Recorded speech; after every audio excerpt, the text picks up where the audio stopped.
what you feel about the planet, about animals, about forests, which draws you towards making, an impact in the sector. And impact does not mean that you change the planet, overnight. It could be small steps, small initiatives that you do.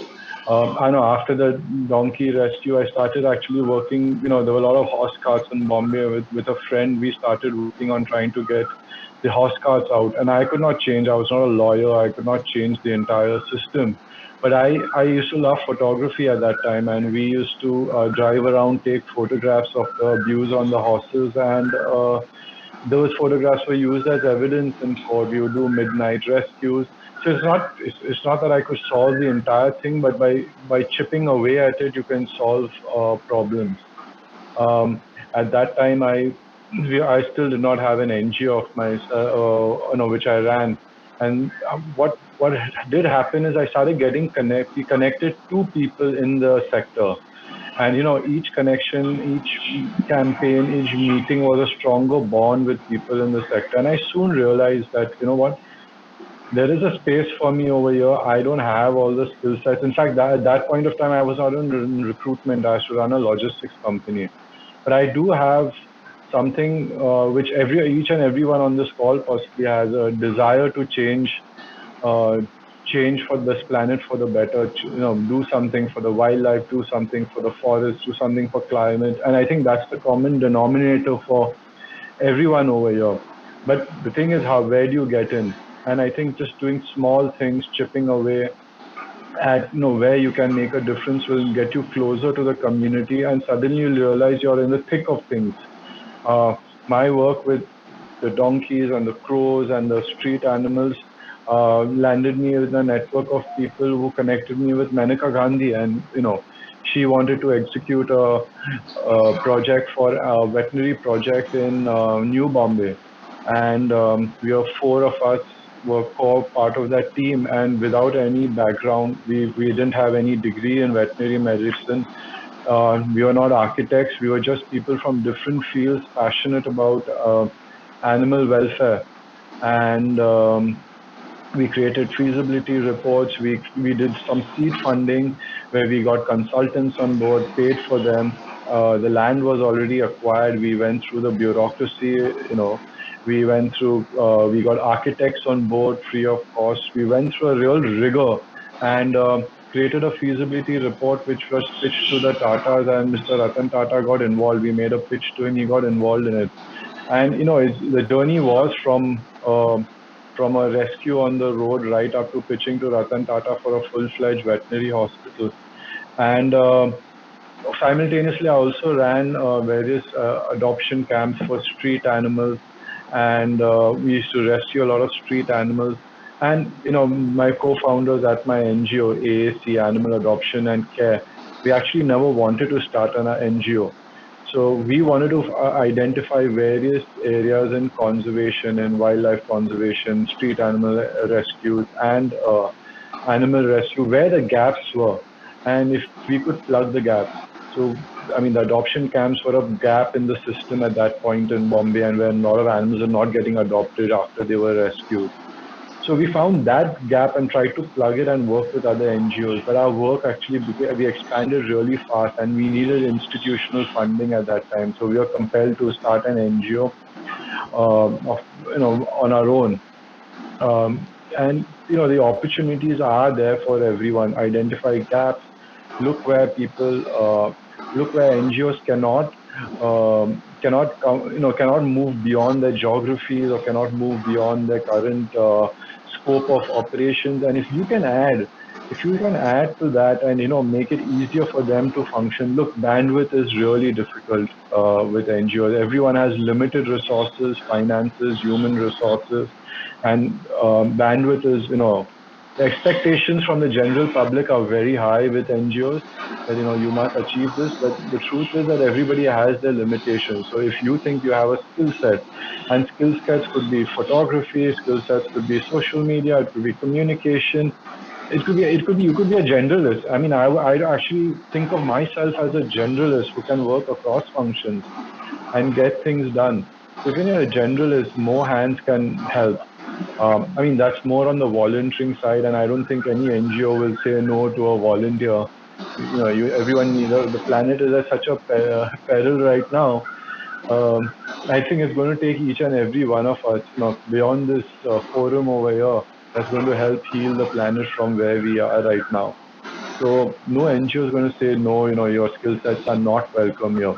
And who knows? A volunteer job could turn into a full-time role.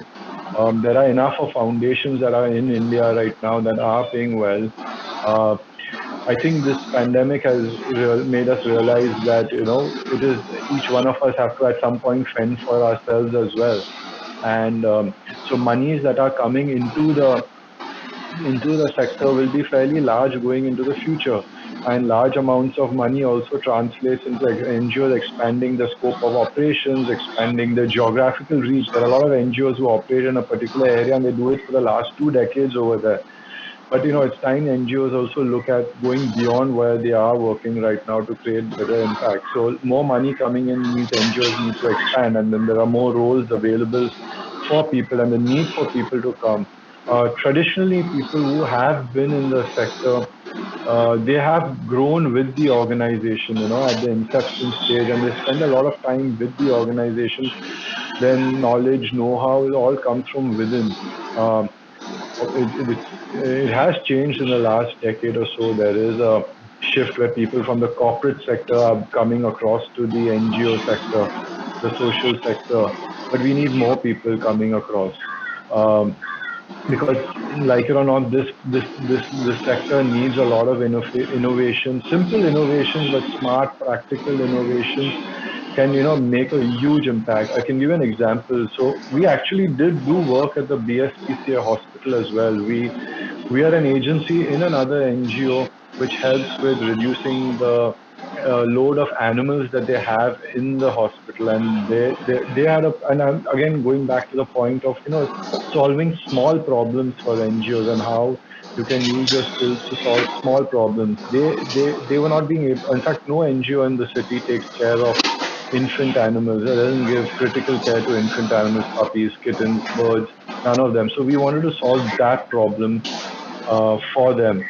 And they didn't have a space. They were not getting government permissions to open an infant care center, puppies, kittens, birds again. And we said, if we are not getting building permissions from the government, that does not mean animals need to die. It just simply means we have to think out of the box.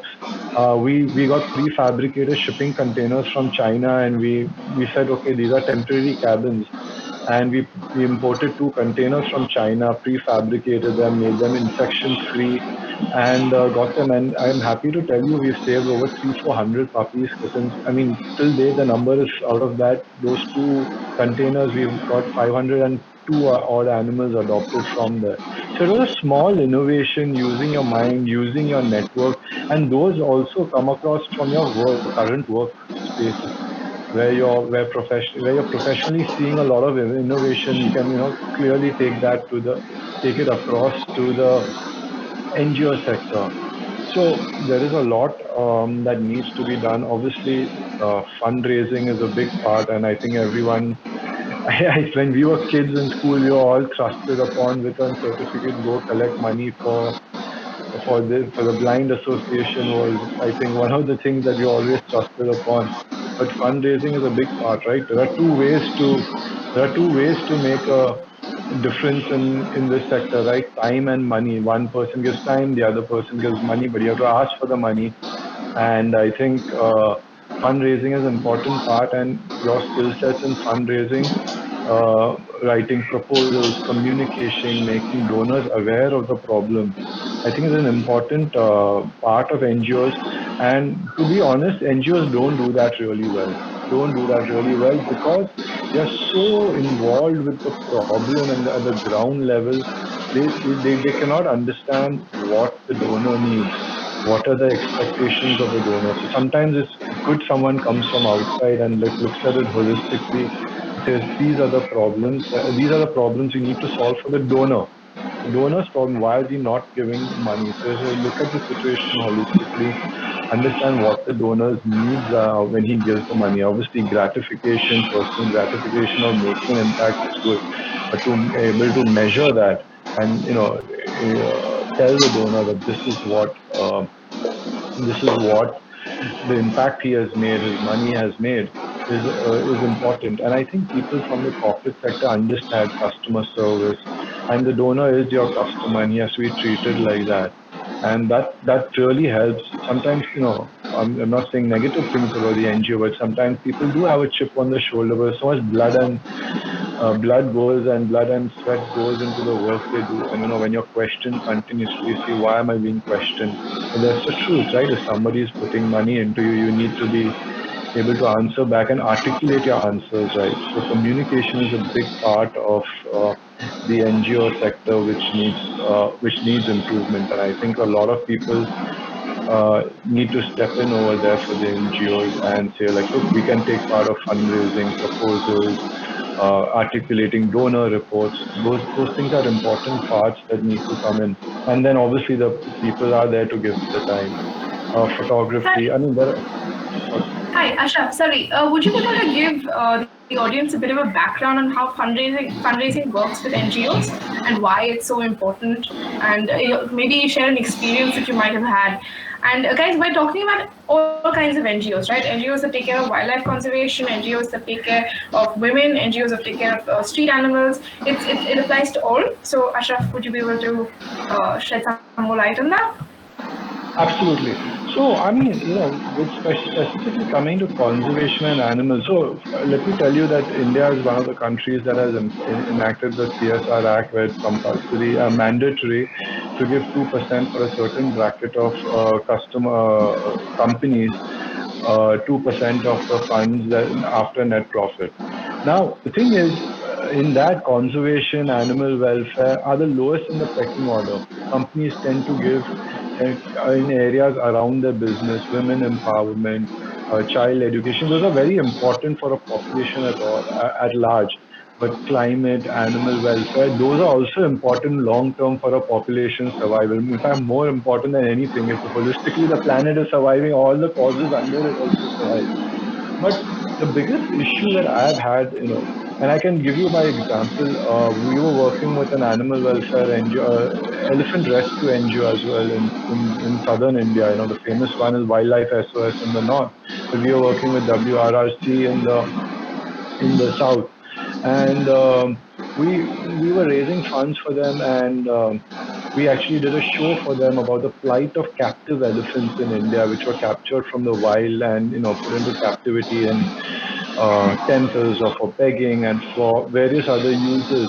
And when we went to people, the first instinct we went, because we were impacted by films that we saw, and the plight of these elephants. We went gung ho to these corporates and like said that we have these elephants, you need to do something. It is your moral duty, and we went with this whole spiel. But they were like, where have these elephants come from? We brought them from the temples where they were not really well taken care of when they were snatched. And I'm saying the truth, and maybe people might not like the way that I'm saying it's coming from temples, but the truth is that was the truth. And people were not aware at that point of time. Why would a temple not be aligned to the welfare of them? The temple is a good place, but they did not know how to take care of these animals, and there was a lot of poor handling of these animals and not proper management of elephant management or elephant keeping is an art, and they did not know how to do it. So we had to step back and start creating the awareness, and that was a longer process. The moment you start creating awareness and making people aware that look, this is an issue, then only the funds will flow. Then you can articulate what is the problem, why. But if people are not aware, they're not going to give you money. And also, you have to start profiling the people who are aligned to your cause. You could be chasing the wrong set of people who are looking for some. They're not that they're not generous, but they're looking for something else. So the hard work has to be put in finding the right set of people and spending that energy in making them aware of the issue, get them immersed in the issue, make them your partners in solving the solutions, solving and creating solutions for the issue. I think that's more important than just going and saying, look, here's a dying elephant, here's a sick dog, here's the issues with tiger. Social media does enough of that, but you have to get the person immersed and invested in the cause. And then once the person believes in what the NGO is doing, and there is some legacy and proof that you are capable of doing it, I think people are generous enough to send the money. I think again it comes down to communication. Communication is an important facet to all stakeholders, whether it's governments, whether it is your donors, whether it's your partners. And you can't solve all the problems yourself, so you have to partner with other NGOs as well to solve problems. So yeah, the fundraising comes only through awareness. Otherwise, you get small amount of funds, and you'll run out of funds very fast. And the other thing is, you have to look for your donors strategically as well. So fundraising should be done of looking at some donors who who can underwrite the salaries of staff. So the NGO does not have the headache of thinking, hey, next month I need more donors for my salary. So strategic donors need to be found also who can who can help you with staff salary, team salaries, which is important, right? If the guy does not have money to live, I mean, I always say this, like, you got to save yourself first. In an aircraft, put the oxygen mask on yourself and then save the infant. So the NGO cannot pay for the staff. There's no chance he is being able to save save these beneficiaries. So proposal writing, also look at strategic donors for yourself. I think that's an important facet. Yeah, that's very, very important that you brought that up. So, guys, just to give you all a bit of a background, fundraising is something, a function of working with an NGO that is very rarely spoken of, right? So, photography, handling marketing for an NGO, those are the kind of professions that are usually highlighted a lot. But fundraising is so important because whatever an NGO does, all the research papers that you read online, everything comes from that. That getting those funds enables an NGO to function. So even if you cannot work full time with an NGO, fundraising is an avenue for you to tap into because it is needed. NGOs need that kind of support all the time. And it's not just the NGOs that are functioning now. There's so many people at grassroots levels who are trying to are doing phenomenal work. Kara would probably be able to shed some more light on that later. But there's so much work that's happening, and they all need support. They come from backgrounds that don't enable them to do more or expand their work, but they can if we are there to help them. So this is something that's why I thought that we should definitely organize this talk, because fundraising is not highlighted that much, and it is something that's very, very important. So yeah, and Ashraf, also you had mentioned about consulting with NGOs, planning their financial model, Yeah. and the exit Look, if strategy. you have the skill sets, nobody has that inbuilt in the NGO. Nobody has a internal consulting from Deloitte or a McKinsey and all. If you have those management consultancy, that's gold right now. Um, we actually we actually did this for one of the hospital projects. We're continuously doing it: change management, leadership, hiring. We are also making them sustainable. So the thing is, you use your consulting, or you use just basic acumen. Like, you need to make your operation sustainable. There has to be an exit plan. You cannot be going and knocking on the donor after 20 years and saying, give me for the same cause. What have you been doing from year one to year 20? You need to inbuild a revenue stream which you can float yourself. I think Sanctuary also does that. They have magazine subscriptions, things like that. So they enable the NGO also to work on the causes on their own, and they're not donor dependent. So currently we are consulting with a organization to make them, in 4 years or 5 years, stand on their own feet and make it a sustainable organization where there is an exit strategy for the donor, and they can move on to the next cause. So the donor knows, look, I have been part of an NGO. I have given them seed funding, round one funding. I'm talking venture capital terms. But and now they are on their own. They have revenues built in over there, which support the operations of the NGO and support the beneficiaries. So consulting, you don't have to be full time on the NGO's payrolls. You can just consult, volunteer, and at some point of time, if you set up those systems that can make them pay for you also, then wow, then you're paying for yourself. You're sustainable in the NGO, right? So, and I think that's the way to go. So make the foundations of the NGO strong, and then get involved in what they do. And it may seem, me telling you right now that you can do this for an NGO, but how do you approach these NGOs, right? It is, or everyone is in the community. They are part of us. It's reaching out. And I think one of the things I did, and I'm actually, because of lack of bandwidth, we stopped doing this, was in 2016, we started a series of talks called Roar. Three of us were sitting and like, how do people come in, join hands with us, and do things with us? And we said, we need to get people in the conservation sector who are just like us to come to a bar, or come to a restaurant, or come to a lounge and speak about their journeys. How do they do it? What do they do? And most of the people we found were in our neighborhoods. All these heroes, all these stars, these rock stars were all within us. We used to book a small little pub in Bombay called Dulali, and one evening there would be 30, 40 people gathered around, and they would just tell us these life journeys. I don't know how many people have heard of an organization called Sea Shepherd. Sea Shepherd is a anti-whaling organization that fights Japanese whalers in the Southern Ocean. And one of the captains of one of their ships was an Indian guy sitting, Siddharth Chakravarti, I think, was sitting out in Goa. And he came down to Bombay, and we had a great conversation with Sid for speaking about his anti-whaling expeditions in the Southern Ocean. And he's amongst us. So it's just reaching out. If you have the passion, that you've come on this talk, it's just reaching out to people and using your skill sets, however small they are, however small you think they are. Trust me, they're a very big asset to an NGO. For me, if anybody talks, hey, I'm good at this, I'm like a black hole. You just suck them out and take them and use them. So everyone needs people, needs help, and that you just have to be out there. Nobody is helping everyone. We have to help ourselves. Just if you're passionate about it, go for it. Everyone will welcome you with open arms. Perfect. I'd love to hear from Cara about everything that we've spoken of now.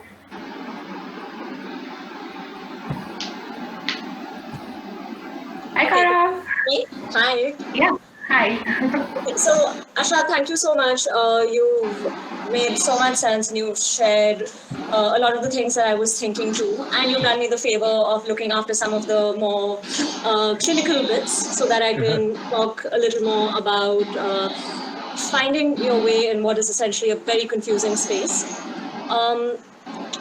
Okay, so I want to start with just telling you to, especially if you're new to conservation and if you're here just because you love wildlife or you love forests or you love animals, to forget everything you know about what you think a conservationist should be, because people do tend to idealize the notion of conservation and imagine that if you're a conservationist, you spend most of your time in beautiful wild places.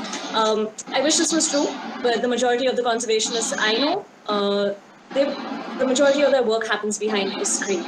The highlight, of course, is going out and seeing these amazing wild places. But there's a lot of drudgery and paperwork and computer work that goes into conservation. I'm not saying this to disenchant you from the notion. I'm saying this so that you're more realistic about what is involved in conservation. If you're confused about a career in conservation, especially when it comes to NGOs, I don't blame you, because when we say conservation, that's an umbrella term for a huge number of different professions. What is conservation? Conservation is the protection of biodiversity. It's the protection of endangered species. It's the management of wild landscapes. It's the enhancing and rewilding of such landscapes. And under this category come a countless number of professions. And when I say this, I mean you can be a wildlife journalist. You can write about conservation issues. You can be a conservation lawyer who, fights cases for pro-environment in the courts. You can be a biologist, which is what comes to most people's mind when they're thinking about wildlife conservation. You can be a project manager. You can be a science communicator. You can be animal welfare, an animal caretaker. The options are endless. So I think one of the first things that most people need to do when they are thinking about a career in conservation is to identify what really appeals to them. I did say I'm a conservation generalist because though I've always known I want to work with animals and wildlife, there's never been a moment at which I've been able to stop and say, that's it, that's the species, or that's the landscape, or that's the cause that I want to be working on. And what that means is that I've had to lead a bit of an unconventional career path. And I want to share a bit about that because it might encourage some of you who feel you don't have the educational qualifications or the experience to actually make a jump or to actually enter this world. Conservation, there's no right time for conservation. You can turn to this profession at any time in your life, and I think a great example of this is the primatologist Diane Fossey, the late Diane Fossey. She's one of the most well-known primatologists in the world, known for her work with mountain gorillas. And the first time she stepped foot in Africa to work on the gorillas was when she was 34 years old. Before that, she hadn't had any experience in this field. So that's to let you know that any time that you're looking to get into this field is a good time. I personally would suggest that if you are looking for a very specialist career, your path might be a little easier because you will know which courses, which jobs, which institutions, which mentors to seek. But if, like me, you have a taste for everything, there's a lot of exploration that is going to be involved. I grew up in Delhi, and all my life I have loved animals and thought I want to work with animals. As a child, the only idea of a career that has anything to do with animals was being a vet. But as I grew into my teens and I became more aware about the world around me, I realized that there are organizations that were working within my own city that were working for wildlife. And so after school, I took a gap year. I worked for a year with an organization called Wildlife SOS that Ashraf also mentioned. They do rescue elephants, but at the time they were better known for their work with dancing bears, sloth bears that have been rescued from the dancing bear trade. And it was an incredible experience because I did a lot of animal handling. I kind of began to build a bridge between what was initially pure animal welfare work towards more conservation-oriented goals. After a gap year, I went to a small liberal arts college in the States. It's called Hampshire College, and I spent about 2.5-3 years there. In my third year of college, I decided to drop out. I prefer to call it opt out because it was a very conscious choice, and come back to India. And that was really my year of exploration. I understand I had a lot of privileges to be able to do this, and the primary one is, of course, having parents who were supportive of not getting a college degree, but actually choosing to work boots on the ground to understand the realities of conservation in India. And I call this the year of great exploration because it truly was. I told myself that in this 1 year, I'm going to take up any opportunity that comes my way. And what that led to was month after month working with different, either interning or volunteering with different NGOs. And getting a taste of all the many different kinds of careers that one can have in conservation. So I did a 2-month internship at the Ministry of Environment and Forest when Jairam Ramesh was the Environment Minister. I spent a month in the Andaman Islands at the Andaman and Nicobar Environment Team. I spent 2 months working with Panthera, which is a large big cat conservation organization. I spent a month in Arunachal Pradesh doing surveys. Sorry, my cat is having a... I spent a month in Arunachal Pradesh doing surveys of the community forests of the Idumashmi community. And through each of these experiences, I networked, I made friends, I built my own skill sets, I understood what I was good at. Being given, especially with a lot of smaller organizations, you can be expected to do a little bit of everything. And while it can be frustrating at times, that is also a very exciting way to learn. And it was only after this gap year that I began to work first with the Jerry Martin Project, which is based in Karnataka, and then later with Sanctuary. I think for people looking to follow the straight and narrow, there are a lot of conservation education opportunities right now, both in India and abroad.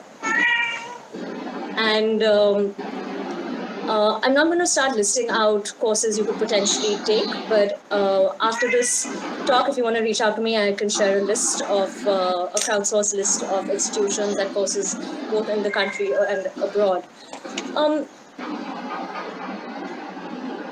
I think that the fundamental, the foundation that every person needs to build who is interested in conservation and interested in a career in conservation is based on knowledge, and the knowledge of this field, and taking the effort to actually delve into what are the great conservation challenges of our time, while not forgetting about our history of conservation and the legacy of conservation that this country has.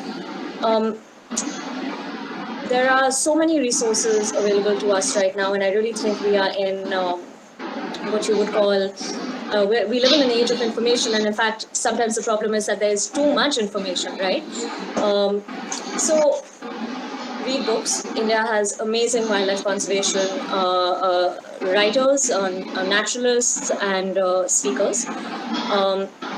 I'd like to suggest 3 books right now, actually, for those of you who either A, don't really like to read much, or B, want to kind of get an overview of conservation scenarios in India. One is T.R. Shankar Raman's Wild Heart of India. It's an anthology of essays, beautifully written, that will give you a wonderful overview of this country's conservation challenges and successes. The second one is The Vanishing by Prerna Bindra. It can be a very heavy and depressing book because it deals with the ecological crisis that India is currently in. And the third is a book called Rewilding by Bahar Dutt. And this is, and I'd like if you read it in this order, because rewilding kind of takes into account this new wave of conservation which focuses on rewilding landscapes and turning to nature-based solutions to fight climate change. That's for books. We also have great natural history and wildlife filmmakers here. We have a lot of conservationists who have become very accessible to us because of social media. And I think it's a really good idea to not just follow the work of people whose causes appeal to you, but also make the effort to reach out to them. And this is where what Ashraf says about networking comes in. If you like the work that someone does, tell them. If you want to be able to help them with their work, reach out to them. There is nothing lost in extending a hand. I do think that there are also a lot of opportunities in terms of workshops that are available to us, and there are, from WWF to BNHS to Sanctuary. Each organization is now taking the pains to create and curate material for early career conservationists to better orient them in this field. And no matter what kind of conservation job you are looking to pursue, I would advise that you stay faithful to science, and even if it scared you as a subject when you were a kid, or you don't want to get into the sciencey side of things, at the end of the day, conservation is science-based, and that is where our fidelity lies. So one needs to be up to date and stay kind of focused in terms of constantly evolving your knowledge and learning more. Even within the NGO sector, I think you have the big NGOs and you have the small NGOs. There are pros and cons to working with each. Big NGOs will definitely give you stability. They might give you more direct mentorship. They will give you more resources, and your reach would probably be a lot wider. On the other hand, small NGOs, just by virtue of not having enough resources or people on board, will kind of force you into multitasking, which is not a bad thing if you're that kind of person. They allow more space for innovation.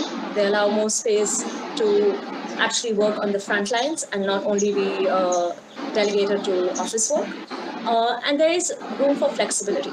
Of course, the downside of small NGOs is that resource crunch that Ashraf was talking about. Fundraising is an immense challenge. And when you are, and it's such a horrible word to use, but unfortunately this is the society we live in, when you're competing for funds with causes that might feel more urgent, conservation doesn't come out too well.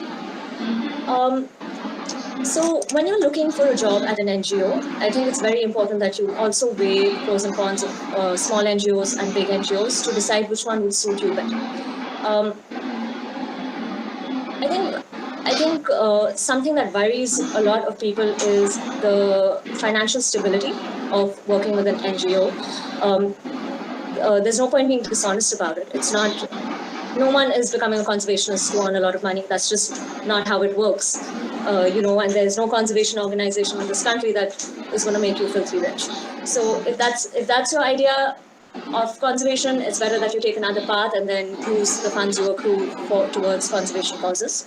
But if your idea of conservation is to be working in a field that is challenging, that can be fulfilling, that is towards a cause that is greater than your individual self, then this is a very enriching place to be. Other than big NGOs and small NGOs, I also wanted to bring up conservation entrepreneurships, because there are several of them in India now, and these are small organizations that work with the ethics of conservation and towards towards conservation, without necessarily being a not-for-profit or a non-governmental organization. And these are extremely valid organizations to be working with, and very often have the kind of pros of corporate thinking without the cons of corporate bureaucracy. So that's something I would suggest that everyone checks out. Give me a second, I just have some more notes. Namrata, am I doing okay on time? Yes, absolutely. Okay, great. So I know that we have we have quite a mixed audience here right now. There are many students, but there are also a lot of other professionals who may be listening in. I would say that number one, take your time to build your knowledge base. And number two is to learn to start living your ethic. And that is, while I'm very much aware that what the world requires right now is structural change, it doesn't invalidate individual change. And when I say that, I mean, if you are not in a position to immediately move into working with an NGO or immediately move into working with a conservation organization, there are innumerable ways in which you could still get started and begin to extend your hand. Ashraf spoke about a few of these, but beyond that, every single city and town that I have ever been to has had a conservation organization or a volunteer group or a not-for-profit body that works towards wildlife preservation. Identify these groups within your city. If you're in the big cities like Delhi or Bangalore or Mumbai, there are so many opportunities. But even if you are in smaller cities, there is 100% a collective that is working towards conservation. Identify these organizations, reach out to them, see what they need, see what they require, and then try to understand where your skill set fits into their structure. Beyond that, you can look to support conservation-focused businesses. You can also start living conservation realities yourself, and that can be from choosing where you go to holiday, to bringing to compost your kitchen waste at home, to setting up small wilderness habitats within your compound, your garden, your school, your office, and observing that wildlife is not only the exotic and the far away. Wildlife is also in the backyard, in the balcony, at your windowsill. Many of us tend to forget that, because what we see on our screens is big cats or elephants or all these super sexy charismatic animals, but there is so much more to wildlife than just the megafauna. I also think that it's important that anyone entering conservation has an understanding of India's conservation legacy. We are very lucky to have such a rich country, and as much as I become infuriated with the state of affairs, it is no small feat to know that in this massively populated country of ours, we still have all kinds of wildlife. We have not lost so much. We still have tigers, we still have elephants, we still have purple frogs, we still have the great red buster.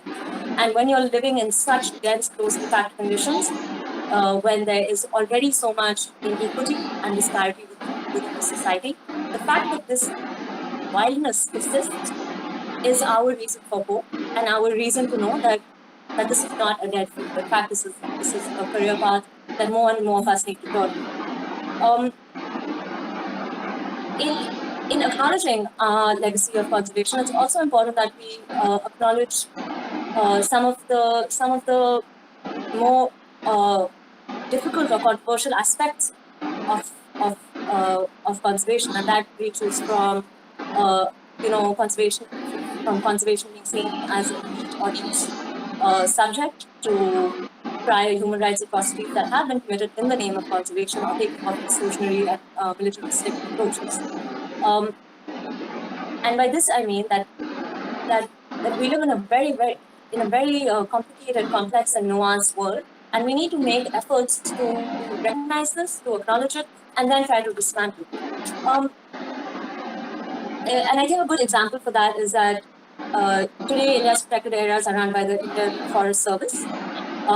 But if you look into the legacy of the Forest Service, it was previously the Imperial Forest Service set up by the British to look at the extraction of resources from our forests. So delving into the history of the subcontinent, the national history of the subcontinent, is going to do so much good in building your foundational understanding of wildlife conservation. We are living in a time of 3 mega crises. Seems like a lot. I know everyone's on information overload all the time, and it can also be very depressing. We are in the midst of a climate crisis, and the cascade effects of this we see all around us. We are facing a pandemic, which has been related to the devastation of wilderness and forests, and we are also in the time of the 6th mass extinction. It's so much to take in. Ecological grief and anxiety is very real. But I think what each of us can do in order to work better is to just organize ourselves better. And that can mean from choosing a subject or a landscape that interests us to figuring out what we are best at and volunteering that skill to conservation organizations. And then I want to say that there is no perfect job, but conservation is an evolving field, and it is one that can give each of us the opportunity to mold and create a career that is in line with both our ethics and our pleasures. And I say that knowing that though I struggle with work at times, I have also witnessed and felt an amazing sense of self-realization when I've been in the field. Conservation cannot be conducted or worked at or approached in a silo or in a niche. And I think the best that one of us can do is to take an intersectional view and work towards an ecologically just world, whether we choose to do it as individual citizens, as NGO workers, consultants, or simply as people who are trying to adopt a little more conservation value into their lives. Namita, over to you if there's anything else I can cover. Yes, that was amazing. Thank you, both of you. It was super insightful. We have a lot of questions, actually, so I'm going to jump into those. Oh, sorry. Can you hear me now? Is it better now? Now? Is it better? I got you, Namrata. I got you. Okay. Sorry, Cara, is it better now? It's very faint in my volumes at max. So I'm sorry, I don't know what's wrong. Oh no. Okay. You can just open the questions tab, so you'll be able to read what I'm saying. I can't hear anything, Namita. I'm so sorry. No problem. Okay. Sorry, guys. Just give me a minute. Let me exit, and you can pull me back and maybe that. Sure. Okay. So while Cara joins us back, Ashraf, I actually wanted to understand, Cara and you both mentioned that in terms of when you go for fundraising, right, when there are multiple causes that need attention, conservation receives the least amount of attention, right? Why do you think that happens? Is it because conservation, the effects of not conserving are long term? That's why people kind of take it for granted that Yeah, I'm going to answer that in a couple of ways. I think the NGOs themselves have not marketed conservation, right? Women Okay. empowerment, child education, those are important causes, but they have also been, they are trending causes, um, and people align even within conservation, right? You tell somebody, let's get involved in a tiger conservation project. That's really sexy. Tomorrow I tell you, hey, let's go save 1 million pangolins. Like most of the people are, who are these pangolins? Pangolins is almost someone who has started the pandemic, right? It has started. We don't know anything about pangolins, and our own country, pangolins are trafficked at 1 million pangolins a year going to China, and where the problem has possibly started.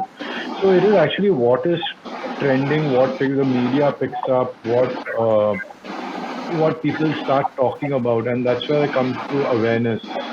So there is not that much awareness, and also I think now climate change will be taken more seriously because there's a lot of conversation, a lot of celebrities are involved, a lot of influencers. Not a lot of people actually know that the Syrian war started with a climate change protest. There was scarcity of water.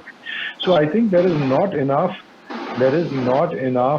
conversation about conservation and the impact. Sometimes it's almost intangible, right? Every year we feel it's getting hot, getting warmer, but there are not enough we have to make personal choices as well, right? And when we see small impacts of our personal choice, you will more passionately speak about it. But generally speaking, corporates don't think conservation is top of the list. It's more about what I get from the factories around me where I work. Let me impact those communities. Rightly so, but there should also be a portion, some money for conservation. But I think it's also the NGOs as well to create that kind of conversation and awareness. And that's why, we started those talks, RAW, where we get communities talking, small neighborhood communities speaking about the problem. And those translate into people's conversations at the water cooler in the office as well, right? Where it's spreading. So it's Understood. a lot of, yeah. Sorry, you can continue with what you were saying. No, no, I'm done. I'm done. Okay. Okay, cool. Kaya, did you hear that question? I mean, I just got the last part of Ashraf's answer before the audio came back. oh, okay. Okay, so I was asking, both of you had mentioned that when you go and ask for funds, and a particular corporate is faced with funding many causes, you all both mentioned that conservation receives the least amount of importance. So I wanted your inputs. Why do you think that happens, given that conservation is so important? I mean, for our long-term health. I think it's a very basic lack of environmental awareness and ecological literacy in the country. I believe that most of the people attending this talk understand that ecological security is the kind of foundation upon which any economy is built. Unfortunately, this is not something we're really taught in school or in college. And therefore, there's a great disconnect between the health of the environment and the health of the human economies. So definitely a lack of awareness and education on this is a big kind of impediment. The other thing is that in a country like India, we are battling no end of social evils. And if someone was to come up to me today and say that in this moment my option is between saving someone's life or planting 35 trees, I would choose to save someone's life. And I think that kind of pitting it's very difficult. There's no way that I can sit here and say I prioritize wildlife conservation over the health and safety of women or children, or providing nutrition to people who don't have enough food. The understanding, of course, is that ecological security, wildlife conservation, all feeds into each of these different social evils, and bringing that awareness into the world and into our governance is so important. I think a big problem is that the environment has just not been on India's mind when it comes to their government and their leadership. These are not political conversations that we're having when they very much should be, especially in the now. And that really falls upon each one of us. Yes, I agree with Ashraf. It's been a failure of conservation that we have not marketed ourselves better. And that's why it's important that every single one of us over here continues to do what we do and to kind of amplify the needs of the hour. And I just want to add, thanks, Kyle. I just wanted to add to that. Governments are not fighting generation to generation. They're not thinking generation. They are fighting election to election. And that is the root problem. And if we don't recognize that who we are voting for, what their actions are, it all falls back. The problem just comes back to your doorstep because you're not taking active participation. It's policy. Our forests have been taken down by corporate greed, and I'm not saying that negatively, but we have to recognize what is happening. And sometimes you have to look in the mirror at what you are involved in. How are you consuming things? You have to look into the mirror also, and then the awareness you can passionately speak about it. So one is self-correction, as Cara said, small steps within your daily life, and then having those conversations and then the larger audience, and obviously checking the government at every point. What is really happening. Look at the fine print in the newspapers, what they mean and what is the reality about, and speak up about it. We are afforded a lot of free speech in this country. At least we think so. Yep. Okay, great. Guys, I think we have a lot of scope for marketers in this space. So I think if anyone is in that from that profession or is thinking that their skills are really good they're good at that, you know what to do. We're going to quickly jump into questions. We're running a little short on time, so I'm just going to get it really soon. Okay, Gauzia asked, this one was for Ashraf. If one wants to work as a wildlife rehabilitator, she's an Ayurvedic medical student, but she doesn't have a degree in wildlife. What NGOs should she go for, and where can she find such opportunities? I think both of you, Cara and Ashraf, you could answer this. Cara, you want to take that? Ashraf, go ahead. I think so with the NGO, look, I can give you an example with the elephants, right? You want to work in this rehabilitation of elephants. I think the people directly working with the elephants need to be trained.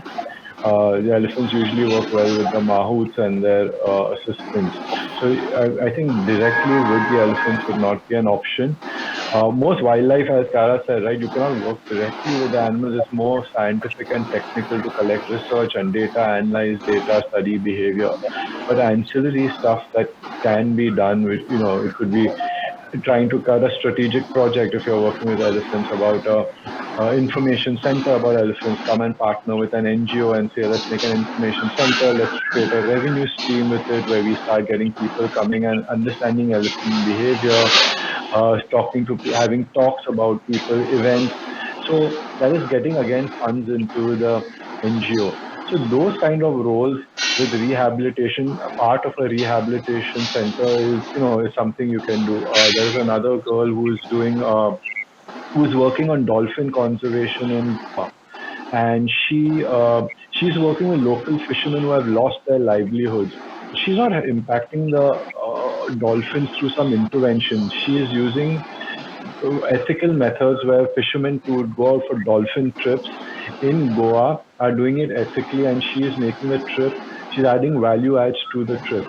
So by making certain interventions over there, there's direct rehabilitation of those animals, or there's direct impact to restoring their natural habitats, or making them live natural lives without human incursions into their habitats. So I think with rehabilitation now, it's not directly, but there are lots of ancillary things. Rehabilitation centers need HR people, they need finance people.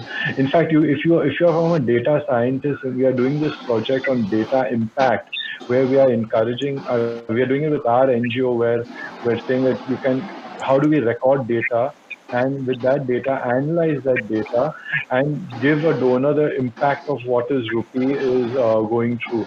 So in fact, there's an organization in the US called Data Kind, which is doing as a group of data scientists.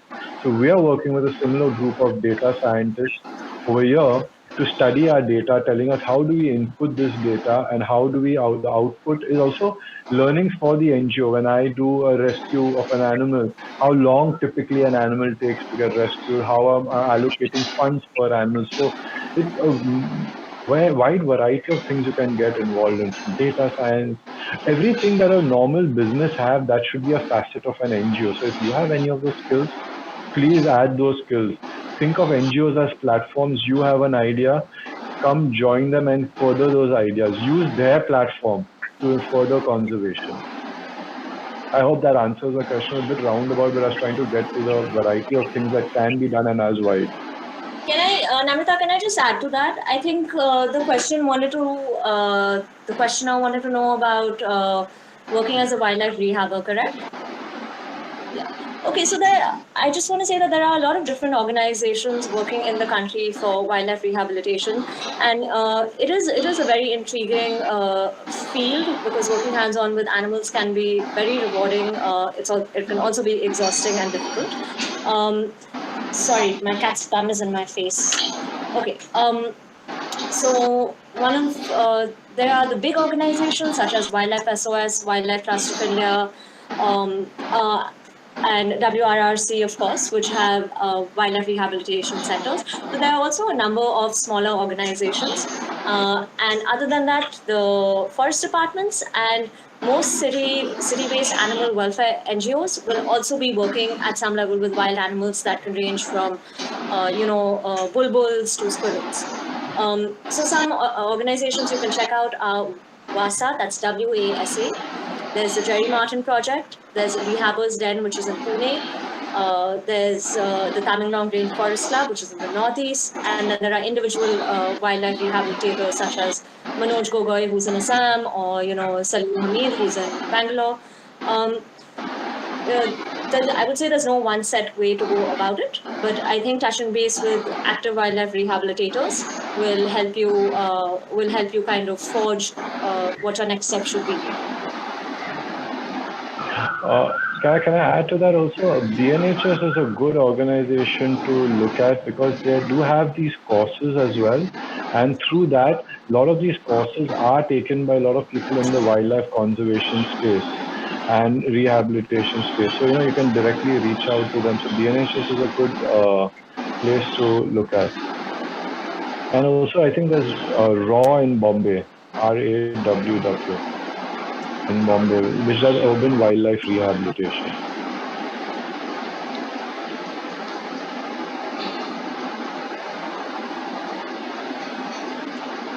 Namita, we can't hear you, I think.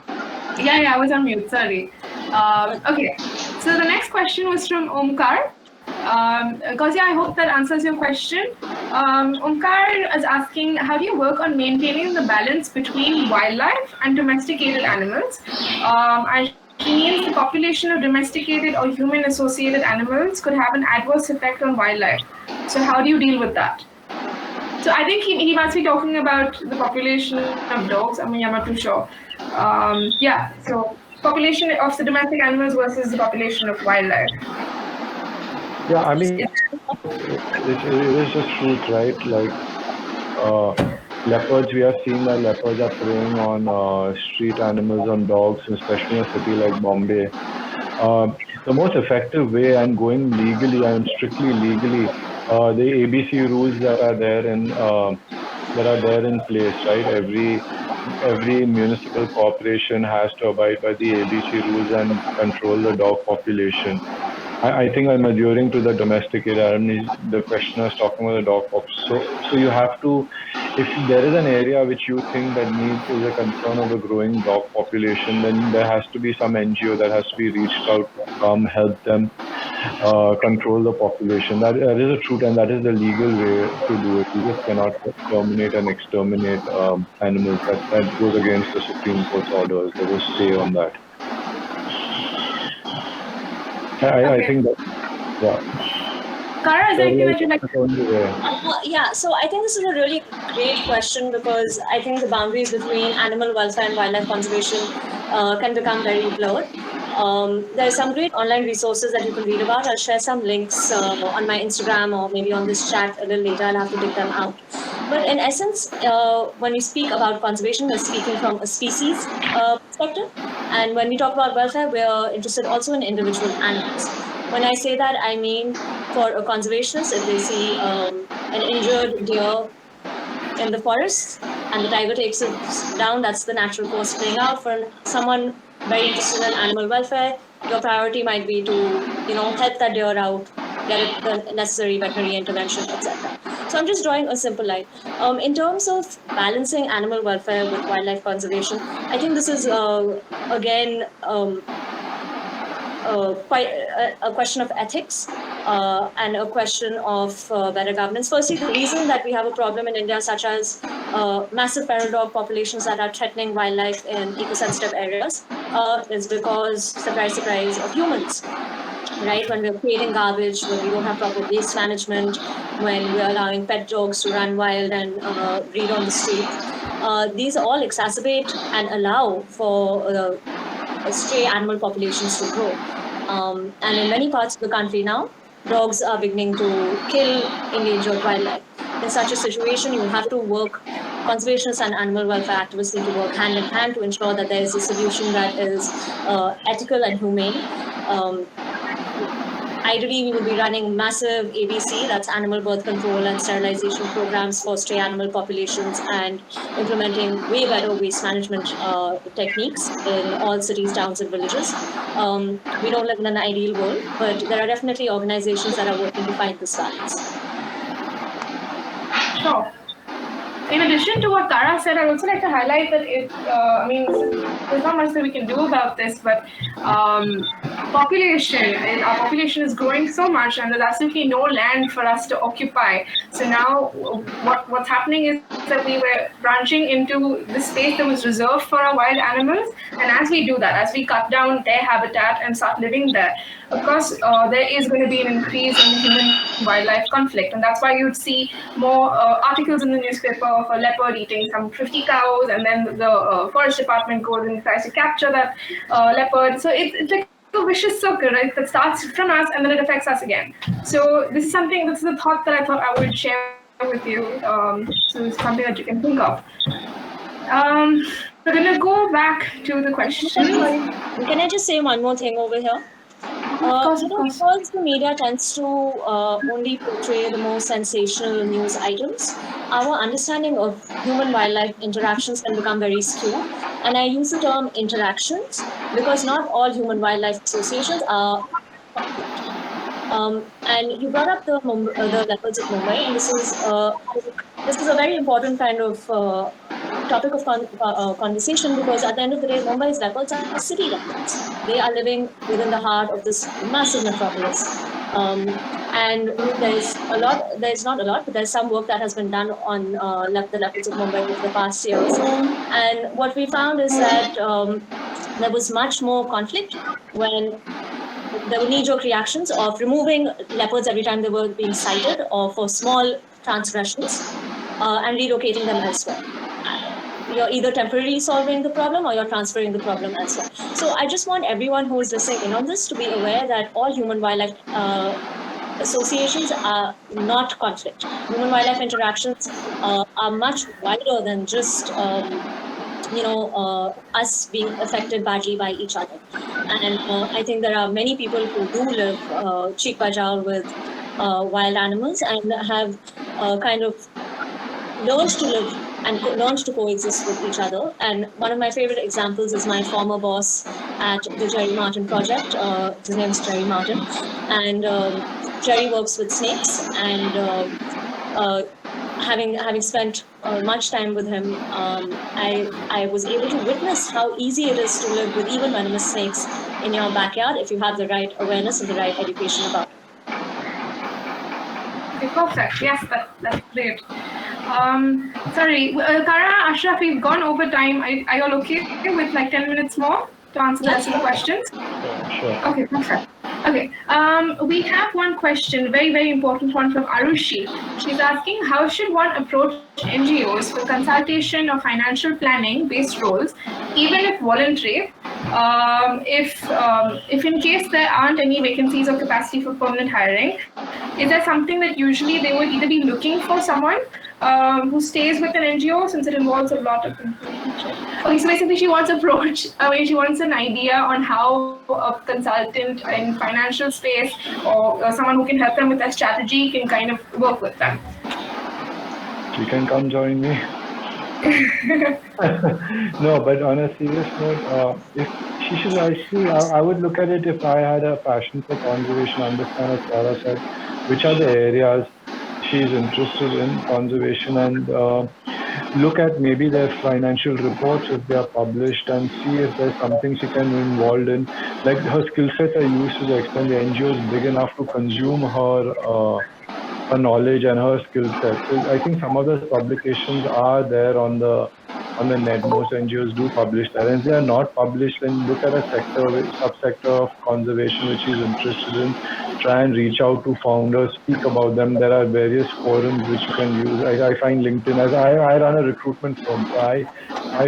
So my first stop is LinkedIn, where I reach out to a lot of people and engage in a conversation with.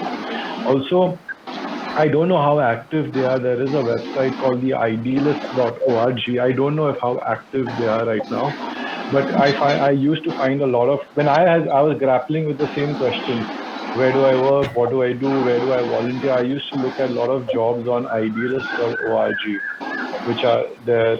I don't know, honestly. I don't know how active they are right now, but maybe you'll find something there. I would use my networking because I'm a recruiter and I use the capacity, and I think everybody can reach out through social media.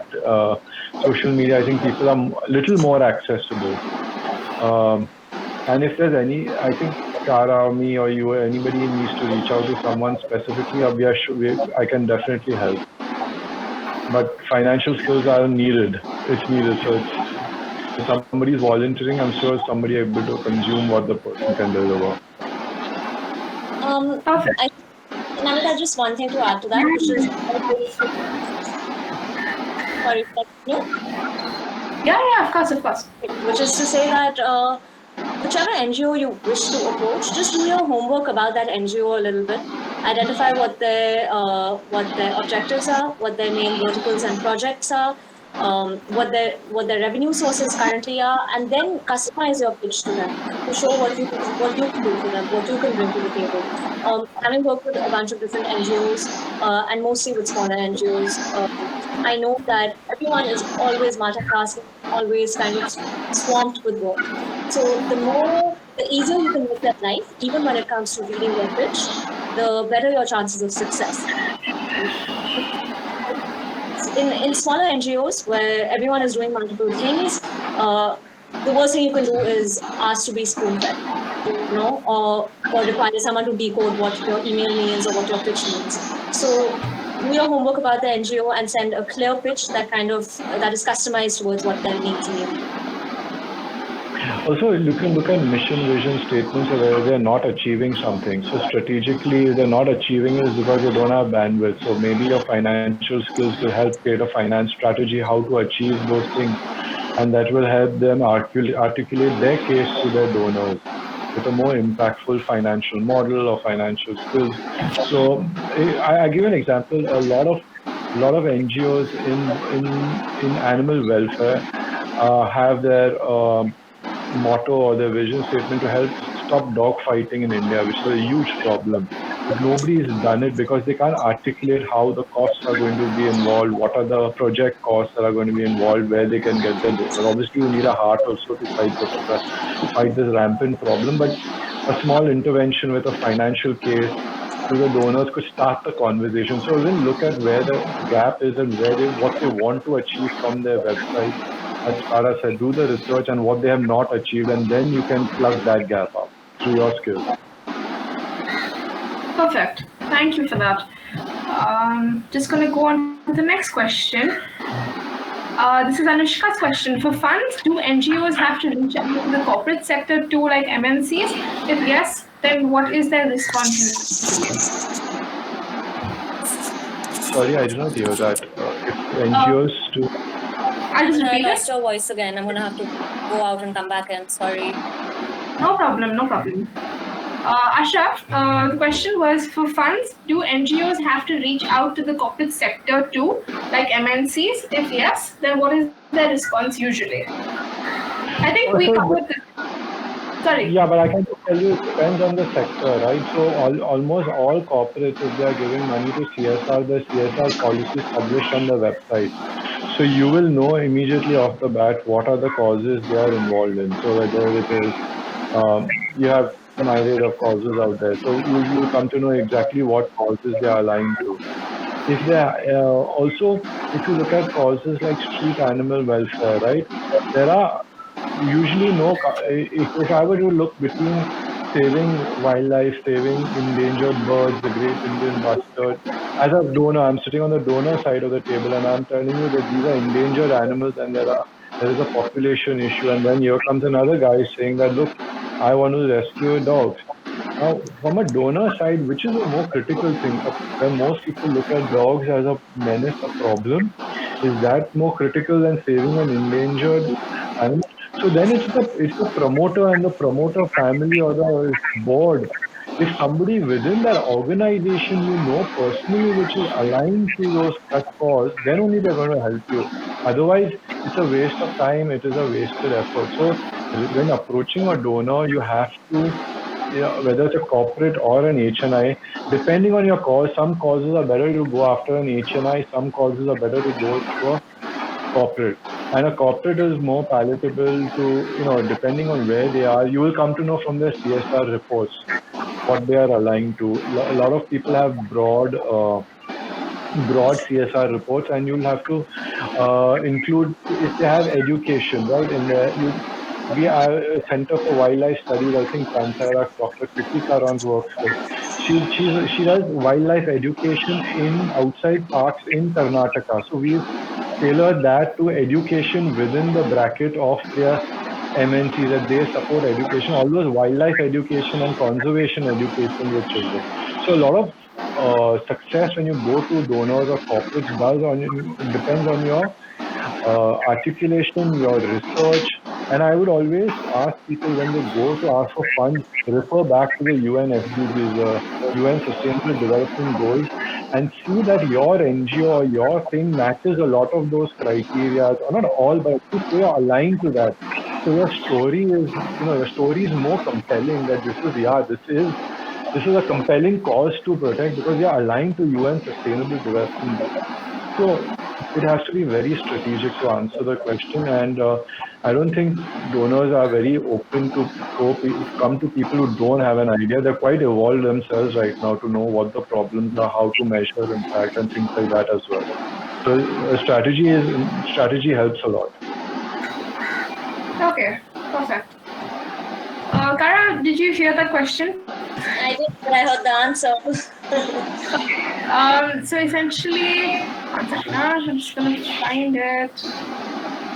Namita, we can potentially go on to another question. I think Ashraf Okay, perfect. Sorry, I just found it.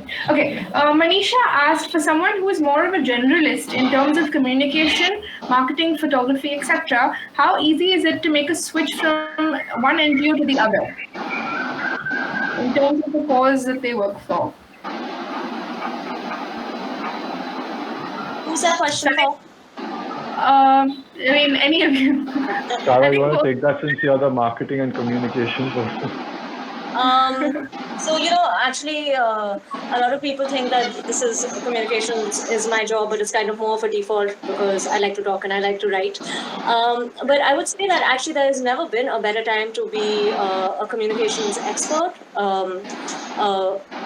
In this industry and in this sector, and that's for the simple reason that virtual worlds and social media have taken off at this incredible pace where updates are instant, news feeds are live all the time, and the kind of access to information is like never before. And And that's important because now almost every big NGO, big wildlife NGO, has special cells for their communications teams. And this is not just people who do, say, donor communications or social media, but they're also the people who do the networking, the grant writing, and the kind of the advocacy, talking about issues and spotlighting them. So I think this is actually a kind of thriving career opportunity right now. And I don't know how easy a transition would be from one to another, but I would say that it is very possible. Perfect. I think that's a great answer. The next question is from Shachi. She's asking, how did you get an internship or any professional opportunity without a professional degree, especially with the government? I think it's called persistence and dumb luck. And I was fortunate enough to have a fantastic mix of the two. And I really love that Ashraf's kind of been highlighting how important networking is, because honestly, it absolutely is. It's not easy to not have a degree, that is immediately a hurdle for anyone to hire you or to even call you in for an interview or to, to share, to give you a chance. And I'll just go back to it, to being doggedly persistent and to building networks. I'll tell you why building networks are important, because if you have worked with someone or if you have met someone and you have expressed both interest and intent towards their cause, they will immediately remember you and recall you, and they will be able to give you future leads. So if there are people like me out listening in right now and who don't have the academic qualifications that people have come to expect from conservationists, don't be deterred. It might take a little more tenacity and a little more, just stubbornness. But every kind of conservation career is still open to you. Perfect. Okay.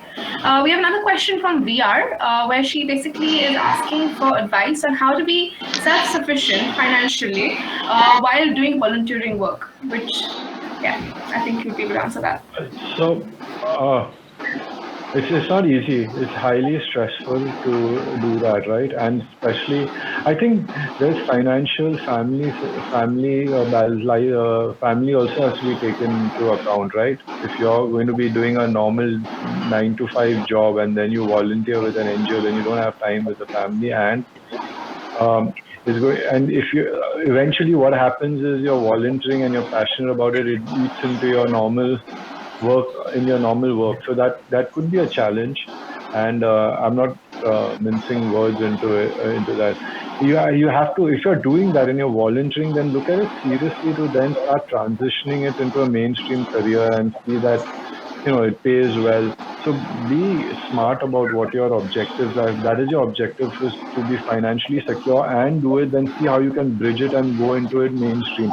And it's not easy to make that decision. I'm grappling with it, right? I still have a business and I'm still run an NGO. And where do you cross over to the other side to make that decision and take that leap of faith that, look, this is going to pay me enough. But then plan for that. Plan well and see that how you can earn a livelihood out of what you're passionate about. So I think to answer the question, you have to plan well and how you can transition into it. Doing both is good. You'll be a volunteer and you will work, but then there's a bandwidth issue, and plus there are other things that you also have to devote your time into, like family. I think that's important as well. Perfect. Cara, any thoughts? Yeah, well, number one, I think you just need to be realistic about materialistic aspirations if you're getting into conservation full time. Like I said earlier, this is not a career that's going to make you a lot of money. If you come to a point in your life where you realize that, and by the way, science backs up on this, that having a lot of money is not what makes people happy. Pursuing careers that are meaningful, pursuing careers that are challenging and interesting is what actually contributes to our kind of exposure. So I would say that's very important. The other thing I would say is that it's not that having a career in conservation is totally debilitated. There are thousands of us in the country who work jobs and get paid decent salaries, you can do that. If you're looking purely as a volunteer, then your profession is elsewhere, right? Because as a volunteer, you're volunteering your skills and time, and that's an absolutely valid and incredible way to contribute to conservation efforts. Perfect. And actually, sorry, I think I'm on mute. Okay, I'm not on mute. I'd actually like to add on to that. I think you should really like take it slow with your volunteering, try to figure out. I mean, correct me if I'm wrong, but I think you should really get into the process slowly, figure out what area you want to focus on, and then kind of see if you can make that transition from being a volunteer to a professional in that particular space, and then obviously you can negotiate your salary better when it gets to that stage. So I think that would be a good way to go about it, right, Cara? Yeah, absolutely. And there is a point I want to make about volunteering, which is that volunteering can be decidedly unglamorous. It's not all or ever petting tiger cubs or being up close with fancy wildlife. Sometimes volunteering involves just fixing paperwork and entering it into a database, or it involves sorting out files and folders on someone's office computer. So to understand that your contribution to conservation can be important in many different ways, and that it's all right to do work that you think is boring or tedious, when the end result is towards a larger goal. And I've done a lot of work, which is why I'm sharing it. Perfect.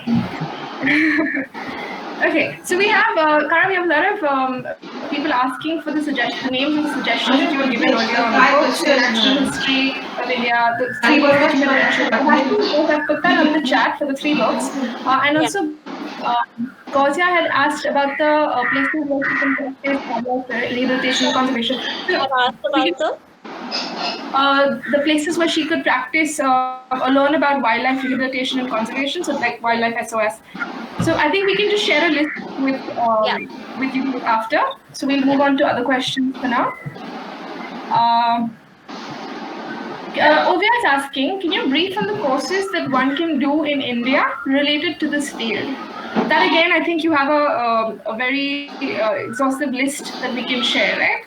Yeah, can I just say, for those of you who are on Instagram, if you go to the highlights on my story, I have 2 crowdsourced lists there. One is on, I think it's called Wild Education, and it's a crowdsourced list of courses and higher education pathways that people interested in conservation can follow.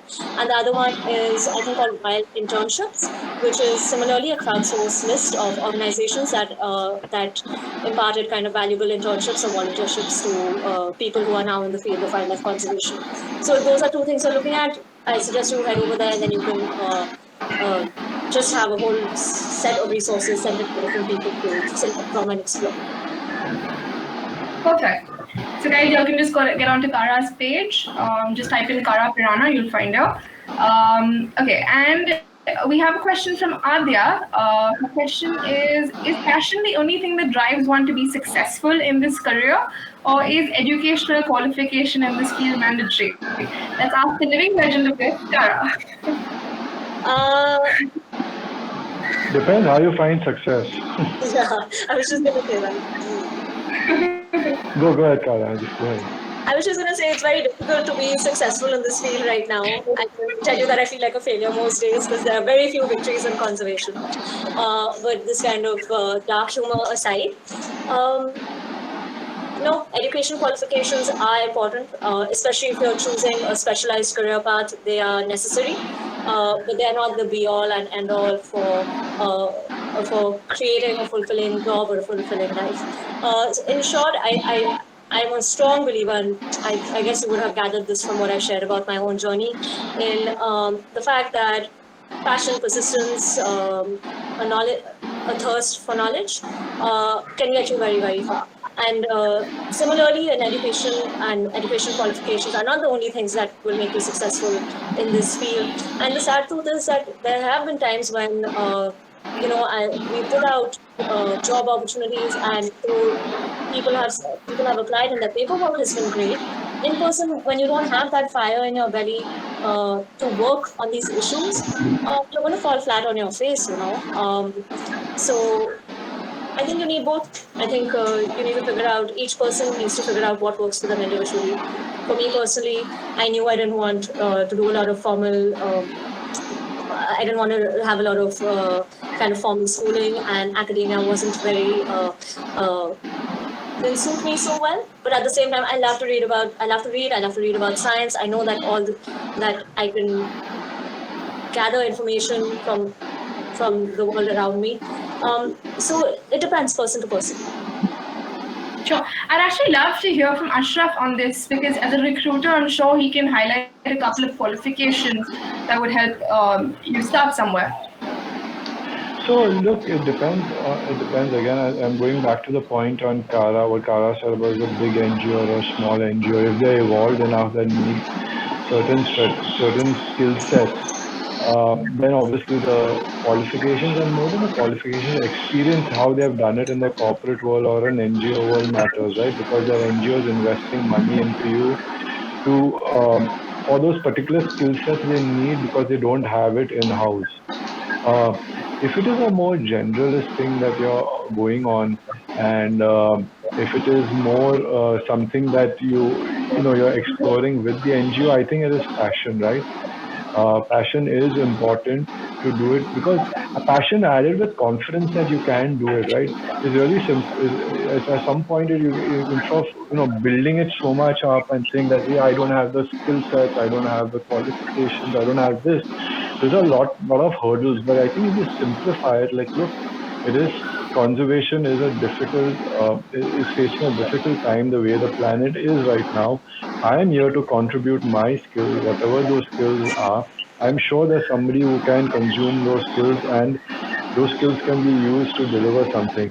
More important than most important is your confidence that you can do a task, you can achieve your target with or you can achieve a deliverable within the organization. And I don't think everybody is making rockets over here. Nobody is making nuclear reactors. Some of the stuff is really simple. You just need your time and your dedication to it. And dedication all comes with passion for the cause. I think if you let your passion and your confidence lead you, you will achieve what you get. And be persistent like Kara. Don't build it up to such an extent that you have all these hurdles in your mind. Otherwise you won't, right? Otherwise you'll never move ahead. You have to take the conversation from the dinner table to the field. It cannot be just a discussion. That your passion will drive you there. Perfect. That's a great answer. Okay, Cara, Seeman really wants to know what your cat's name is. We have two. They're named Jahangir and Mirza. Thank you. Okay, and Radhika wants to know if she can message you on Instagram for some more questions that she might have. Of course, please. I love to talk to people who are getting into conservation or who are interested in wildlife, and I'd be happy to talk to anyone who wants to reach out. Perfect. Okay, Adya, she has a question. She's a class 12 student, and she's super passionate about nature, and she wants to contribute towards wildlife conservation. She wants to know how and what is the importance of doing an internship while studying, and how can she enroll herself into the PETA organization? Maybe the latter. If you would like to. Sorry, actually, I didn't get it. Do you want me to take that question? Did you hear the question? Or do you No, want me I to actually didn't. Yeah. Okay, I'll just go again. Adya is studying in the 12th standard, and she wants to know how important it is to do an internship while studying. And she also wants to know how she can enroll in to work with PETA. I think for that, Adya, you can just Google and check their website out and see if they have any openings or call. I'm happy to. I mean, for the latter part of the question, I'm happy to connect you to Adya to meet PETA's emergency response team meet. Sure, I'm happy to connect you with her. I'll share my email ID and I can introduce you. Internships, I mean, generally an internship, while not related to conservation, any field that you go is important, right? You take the theoretical knowledge and what you're studying in college, and practically, if you can double up with that, it just gives a different perspective to what you're studying, right? Because then you're on the field or in a job where you're getting real life experiences to what you're witnessing. So I'd definitely, if those opportunities are before you, I'd definitely do an internship, and it just makes more sense. It'll impact your academics a lot more and your understanding of your academics a lot more. So whichever field, whether it's conservation or anything, an internship is a great opportunity to take on. Perfect. Yeah, I also think that it really helps you find yourself and the kind of space that you want to get into. So I think you should definitely do that. Okay, Shachi wants to know what's the best way to pitch to an NGO to work with them? Because for someone who has no experience in the past and no credibility, how do you get into an NGO? I mean, again, identify it. It's a very general question, but I can tell you, like, if you're interested, say in conservation, say at Sanctuary, I'm sure they have a big NGO will have an HR team. So reach out to them. LinkedIn is a great place again to network. So write to them about their skill sets, do some research, and say that this is how you can add value. Let's look at it this way. I'm wearing my recruiter's hat, and I'm telling you that either there's a brief out on the public portal saying that, look, we are looking for a job, and you apply to it, or the other part of it is opportunistic, where you say that there's no job posting out there, but I think I can add value to this NGO, and reach out to them through where, if you don't have the opportunity to know that person, reach out to them through a social network. LinkedIn is a more professional network, and at the end of the day, the worst case is they're going to say, no, we don't have an opportunity, and that's fine. And then you can, at least you build that conversation where you can say, okay, I can reach out to him again if there's some other opportunity. So use your social networks to reach out to people, and also scan if there are any mandates on the website. And other than that, if there's a contact number you have, pick up. As I said, people are happy. Personally, I'm happy to speak to anybody who has a skill set, who can offer me their skill sets to further my cause. So I don't see an issue in that. Just find your sector, what you're passionate about it, because then you'll be able to deliver better. Makes a lot of sense. Okay, we have one question from Swamani. I think just a few more questions and we're done. Speaking of communication, innovation, and spreading awareness, how involved are human-centered designers in your processes? They're not in mine, but I know that there is a growing tribe of human designers who are involved in conservation. And I know there was a foundation came across, Balipura Foundation. There was somebody working over there in the northeastern states in human design.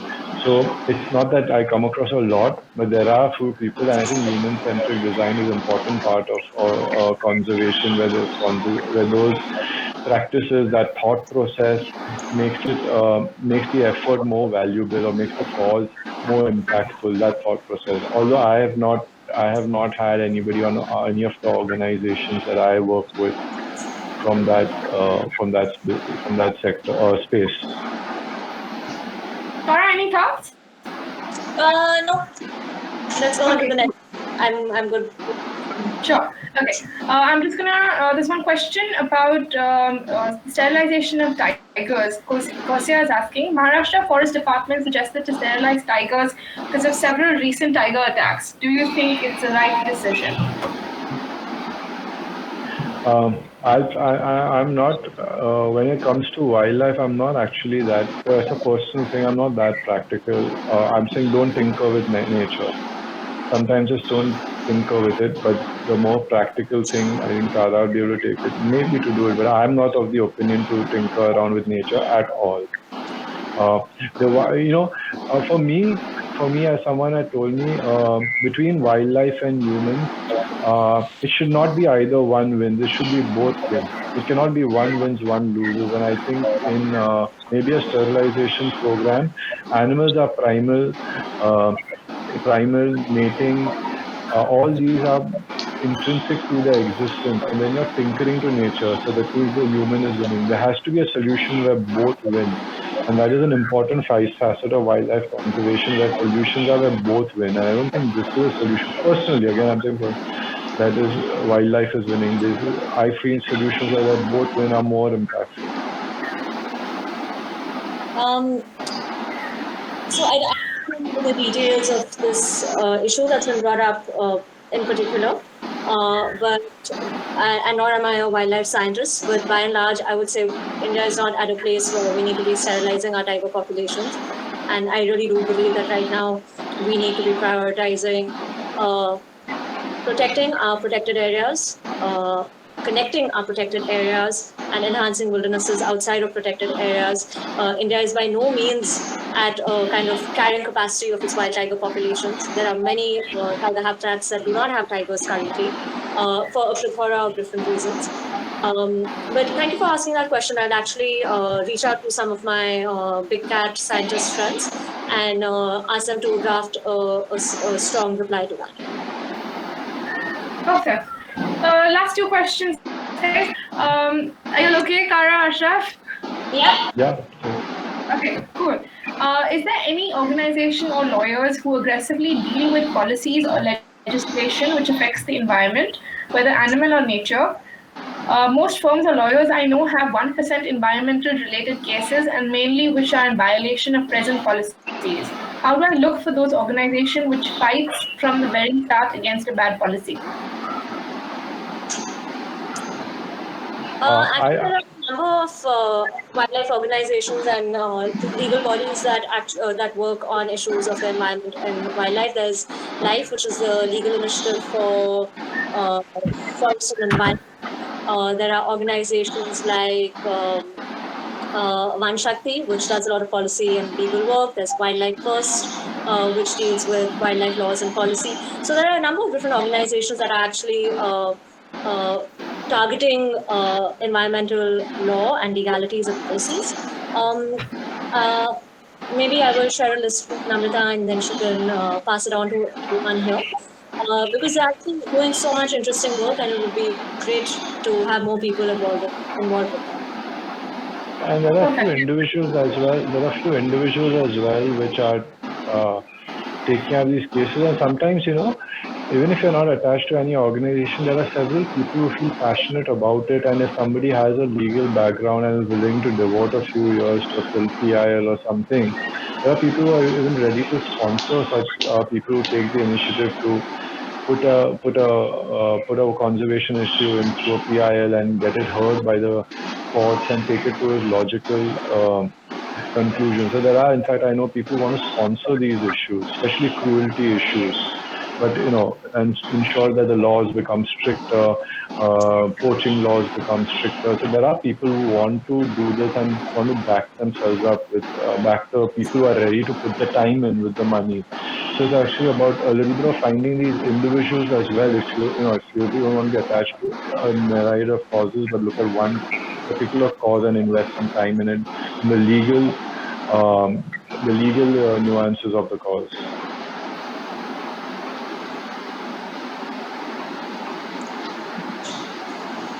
Hello? Namrata, are you here? Namrata, are you here? I think she's gone off. Okay, let's give her a few seconds. I'm sure she'll be back. That's for sure. Cara, give my regards to Bittu. Oh, most definitely. Yeah, I've known Bittu a while. I love having conversations with him. Yeah, he's a pretty incredible person, one of a kind. Yeah, absolutely. Namrata, are you back? No? Okay, I think we're out of questions on the chat too, which is where I'm looking. If anyone else who's still listening has a question, please type it in now. Then either of us can answer that. Thank you, Zipper.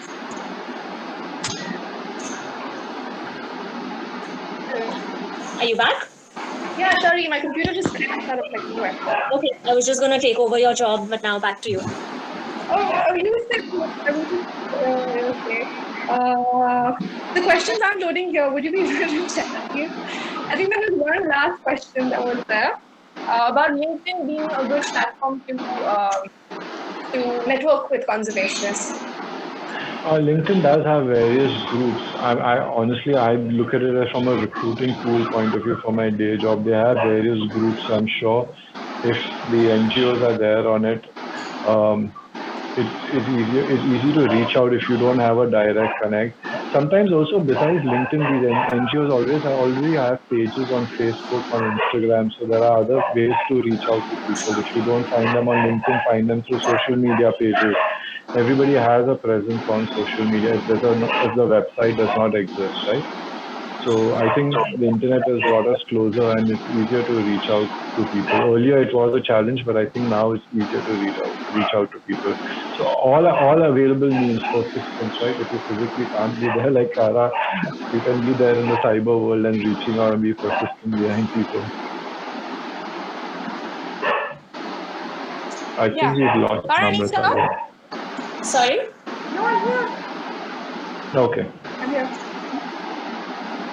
Are you having thoughts I actually don't on LinkedIn at all, so I have no idea how it works. But from what I hear from others, it can be a great place to network and make connections. But I don't have much to add to that. Okay, cool. I try to stay in touch with my a little more conservation because I very often post about job opportunities and the work that is being done with NGOs, and I'm probably going to try organizing a couple of more webinars on that will put the NGOs in more light. So definitely do stay in touch. I think that would be super helpful for you. I think we don't have any more questions. So thank you so much, Kara and Ashraf. You both have been Thank amazing. you. I hope it was helpful for you guys. Uh, thank you. Thank you so much. I think I might have a sorry. What did you say? But I missed Yeah, you. thank. Sorry. Fauziya, everyone wants to know a little bit more about the Italian hydropower project, which is great. Yes. Okay. I'm going to try to keep it short, and then I'm going to direct you towards the Sanctuary website and Instagram handle and my own Instagram handle where I've been covering the issue for the past month. The Italian Hydro Project is a massive, massive hydro project that has been proposed on the Dibang River, which runs through the Dibang Valley in Arunachal Pradesh. The Dibang Valley is amongst the world's most biodiverse regions. It sits on a global biodiversity hotspot, and even within biodiversity hotspots, it's exceptionally rich. It is home to dozens and dozens and dozens of species of rare, endangered, endemic, unique flora and fauna. These forests are stunning, and altitudes vary from up tall mountain passes to low valleys. You got wildlife species from Tibetan brimstones to tigers to takin to golden cats. In fact, just a few years ago, the highest number of morphs of the golden cat, the highest number of color varieties of a wildcat species, was found in the Dibang Valley. The arguments, if the project is approved, it is currently in limbo and waiting decision from the FAC, that's India's Forest Advisory Committee. If the project is approved, it will submerge about 280,000 trees in these forests, and its impacts will resonate far beyond just the submergence area. The arguments against the project are stacking up by the day. There are the very obvious ecological arguments, which is the wiping out of a biodiverse landscape and the impact it will have on endangered species. But there are a number of other equally valid concerns, and these include the sentiments of the Idu Mishmi community, which is the native community of the area. The community's opinion on the dam is mixed, but I don't believe that they have been told the full impact of what this dam will involve. I would urge each of you to read, to learn more about the Idu Mishmi community, because they have an incredible culture of conservation that has in fact preserved the wildlife of this region in such a way that there is more wildlife density in their community forests than there is in a government protected area like the Dibang Wildlife Sanctuary. There's also the eco-missionary sphere. What many of the eco-missionary community members fear that the kind of influx of migrants that a project of this size will bring will destabilize their social equilibrium and kind of make them a minority in their own homeland. The Eastern Himalaya, the entire Eastern Himalaya sits in a seismically active zone. This is an area that's very prone to landslides and earthquakes, which has just been demonstrated over the past week, where landslides in the northeast have caused huge flooding in Assam and huge damage and loss to life and property. We're also living in an era of climate change, and our projections are currently showing that the melting of glaciers in the Eastern Himalayas is going to they're melting very fast, and it's going to impact any kind of dam construction you have.